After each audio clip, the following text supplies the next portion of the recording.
नमस्कार। आज 22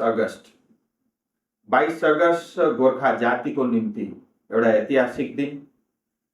किनभने 1988 मा आजकै दिनमा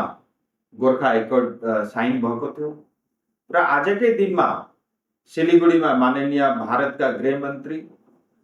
श्रीमान अमित शाहजीको अध्यक्षतामा र सँगसँगै माननीय पश्चिम बङ्गालका मुख्यमन्त्री शुभेन्दु अधिकारीज्यूको गरिमामय उपस्थितिमा हाम्रो दार्जिलिङ तराई डुवर्सको क्षेत्रको जनताको आकांक्षाको स्थायी राजनीतिक समाधान बारे एउटा हाई लेभल मिटिङ सम्पन्न भयो र मलाई यो जानकारी गराउँदा खुसी लागिरहेको छ कि स्थायी राजनीतिक समाधान भारतको संविधानको ढाँचाको अन्तर्गत नै हुनेछ भन्ने म जनतालाई आश्वस्त गराउन चाहन्छु र यस स्थायी समाधानले गोर्खा जातिको आकांक्षाको पूर्ति पनि गरेको हुन्छ र यस दिशामा आज भारत सरकारले प्रस्तावित समाधानको रूपरेखा तयार गर्नको निम्ति श्रीमान पंकज कुमार सिंहज्यूको अध्यक्षतामा एउटा हाई लेभल कमिटीको गठन पनि गरेको छ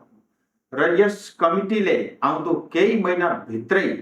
यसको रूपरेखा तयार पार्नेछ र एउटा न्यायपूर्ण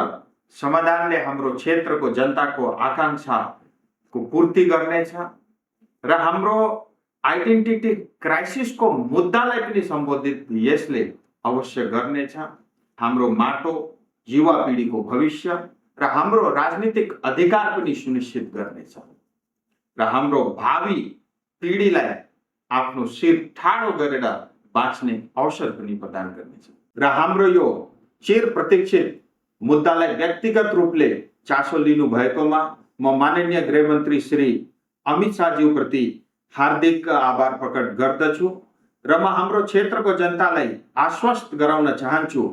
मैले सधैँ नै गोर्खा जाति र हाम्रो दार्जिलिङ पहाड तराई र डुवर्सको क्षेत्रको जनताको हितलाई अगाडि राखेर काम गरिरहेको छु र भारतको संविधान भित्र रहेको उत्तम समाधानको व्यवस्था हामी मिलेर अवश्य नै सुनिश्चित गर्नेछौँ। आश्वस्त भएर बस्नुहोस्, म कहिल्यै पनि गोर्खा जातिको शिर झुक्ने दिने छुइन।